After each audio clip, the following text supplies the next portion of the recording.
Ooh, baby. Yeah, there you go. There's your final pièce de résistance right here. Because this is the Fenrir, as I am showing you now. 3.4-inch blade, so it's a full-size knife. Sparrow Knife design. This one is tenable, so yeah, the price is not untenable. It's obviously tenable. And that's nice about this one. I saw this in Atlanta, and it was something that my buddy Sean was pointing out to me in the case, going, but look at this. And I go, oh yeah, button lock. And he goes, no. It's a top liner lock. And that is what they're coming to now, and I think this is very good. I mean, I started seeing it on the Vosteed knives, although really top liner lock, and or if you want to call it compression lock, and or whatever, has been around for years. But for some reason, people started doing the button locks, and it was the plunger with the spring behind it and all that, right? But really, this makes more sense because there's just no moving parts here.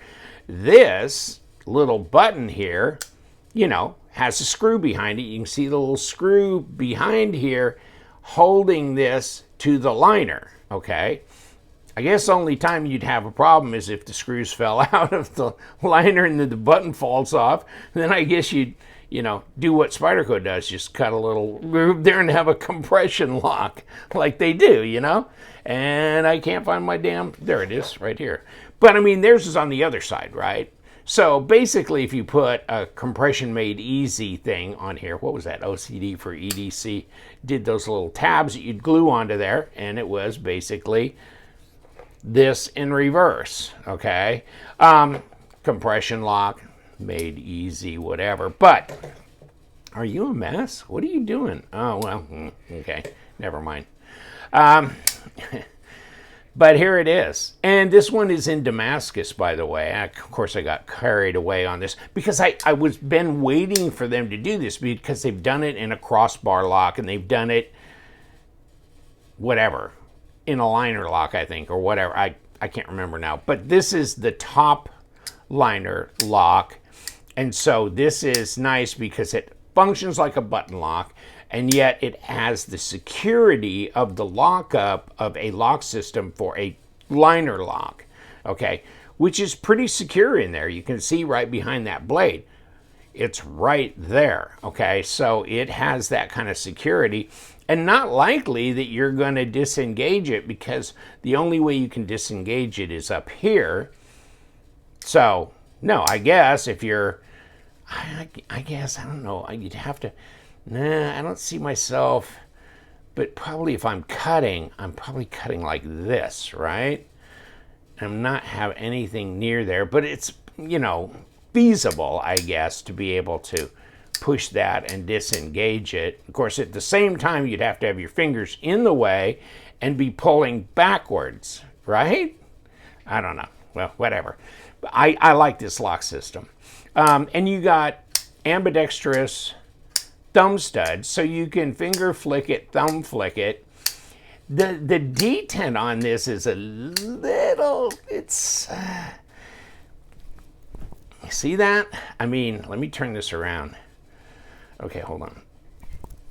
Wow, okay. I noticed the detent on this was a little on the, I'd say, medium firm. So, light, medium light, medium firm, and then firm, right? Well, this is more medium firm, in which makes it a very, you can flick it. It's just not a light, easy flick. You know what I'm saying? So it does, you got to put some pressure there to kick that open. So it's not a lightweight there. On the other hand, who gives a crap, right? You can just do this and keep your fingers out of the way, which is great. This is great. It's like a Tiffany blue with, it seems like there's a lot of this kind of shade coming out in G10 and in the aluminum. lately.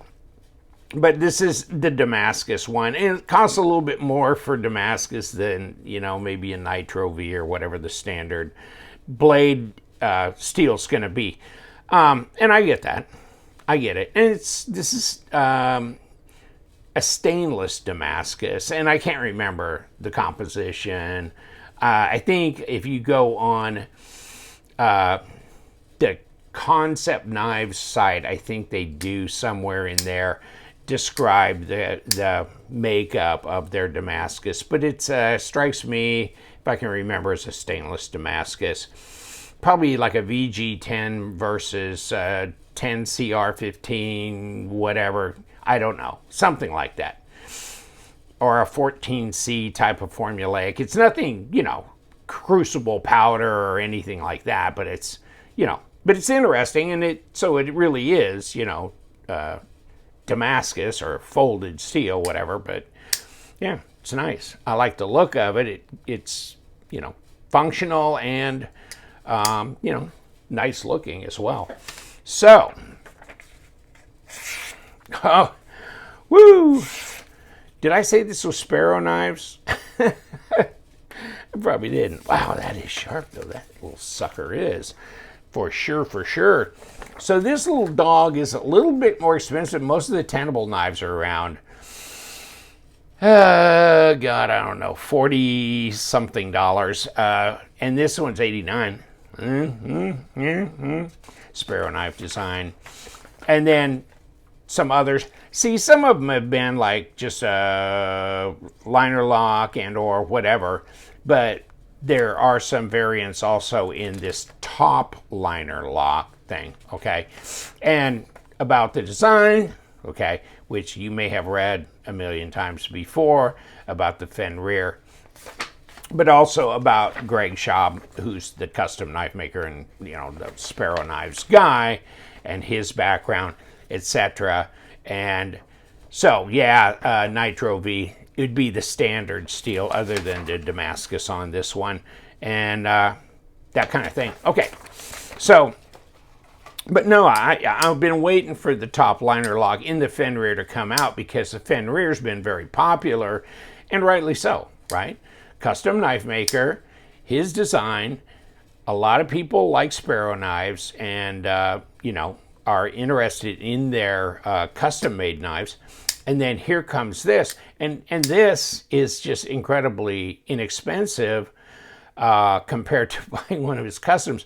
Plus, I mean, you can buy the Fenrir in higher-end materials. It's been out, okay?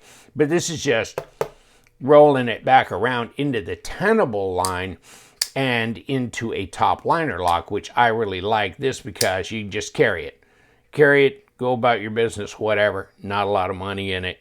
But it's a great design. It looks good. Yeah, it does. And you can flip the clip, so right or left hand tip up, deep carry.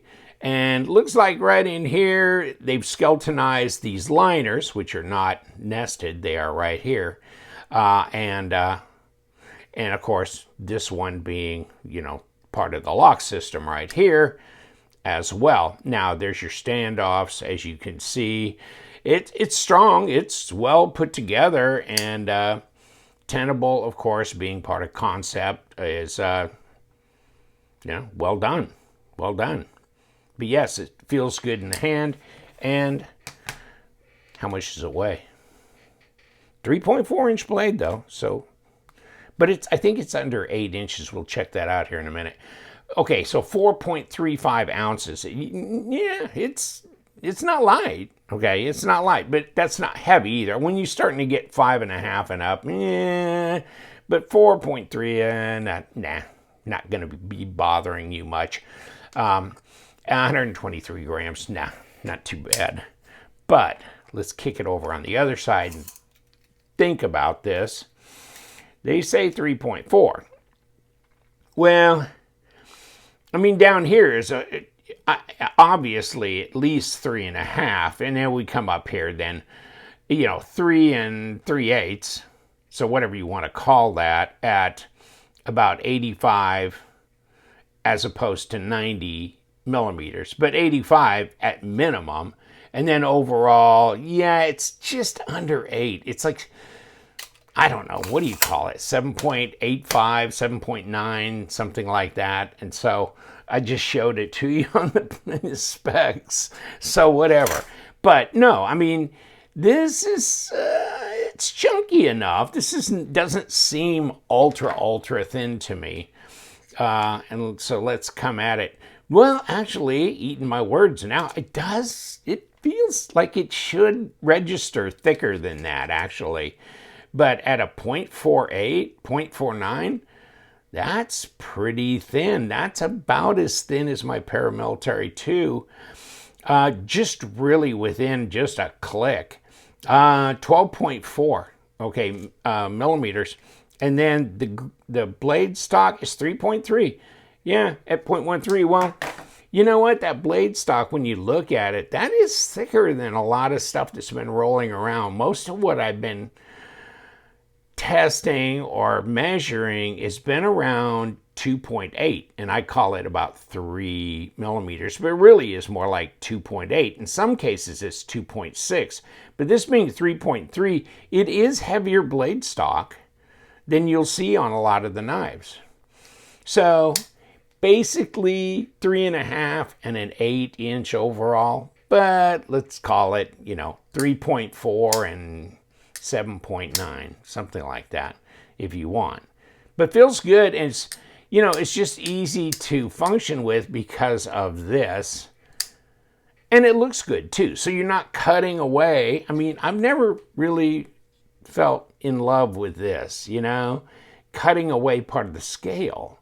I mean, why am I doing this? Just to get at this?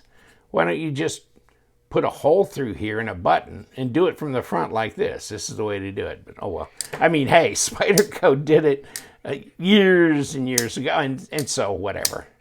But I'm just saying, yeah, I like this. I like this. It's a little cleaner look, I'd say, And but still, in hand, nice, and stainless. Should hold up pretty good.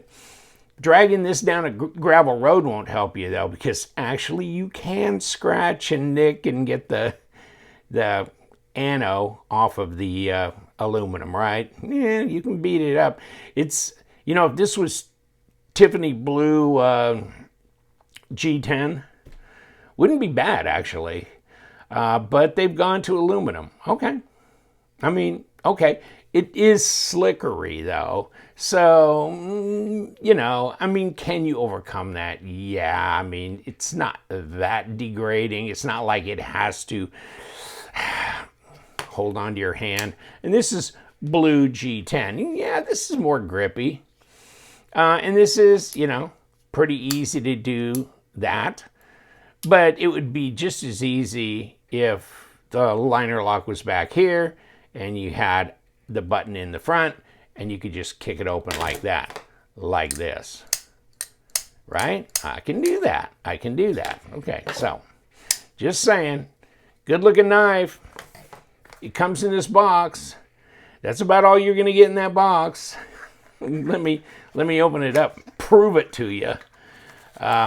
You get a microfiber cloth though, and it's hiding clear all the way down there, and paperwork. Okay, so there you go with that. You go with your paperwork.